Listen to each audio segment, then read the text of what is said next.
Hi, I'm Stephen Bagley, one of the editors of Blackbird's First Flight, an anthology of dark, twisty stories now available on Amazon, Barnes & Noble, and other online retailers.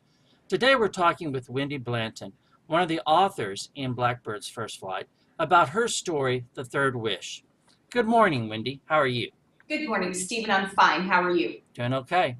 Wendy, without giving any spoilers, tell our readers about some of the research you did for the story The Third Wish, which is about fairies and wishes. It is. What I found was that in the ancient fairy stories, the fairies are human size, often wearing green, and they're often mistaken for people in the stories.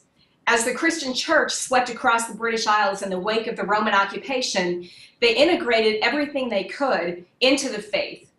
And what they couldn't integrate, they minimized. And fairies were one of those things that would not be integrated. So over the years in the stories, the fairies got smaller and smaller until we're left with what we have today with Tinkerbell. Oh, speaking of Tinkerbell, she has wings, but the fairies back then did or didn't have wings? No, they did not. That may have been, it's a more recent addition for sure. It may have been J.M. Barrie when he wrote Peter Pan. Okay. Wendy's going to share with us a little bit of The Third Wish from Blackbird's First Flight. Wendy?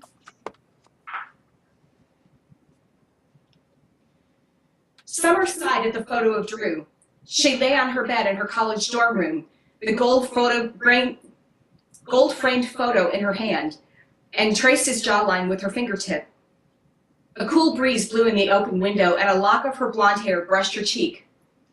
What else can I do to make you love me? She'd tried everything she could think of. She'd purposely sat in front of him in biology class so they'd be assigned to each other as lab partners.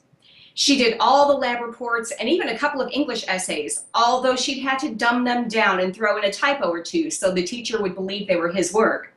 Still, he was adorable, and it wasn't his fault English wasn't his thing.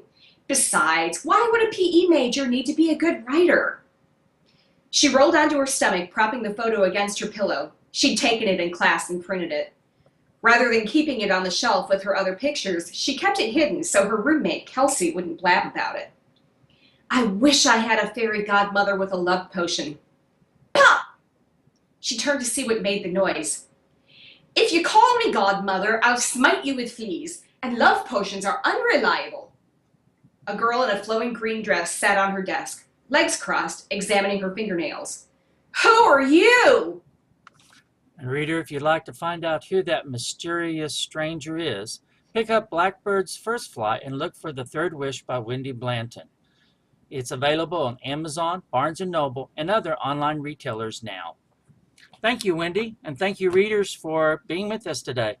Thank you.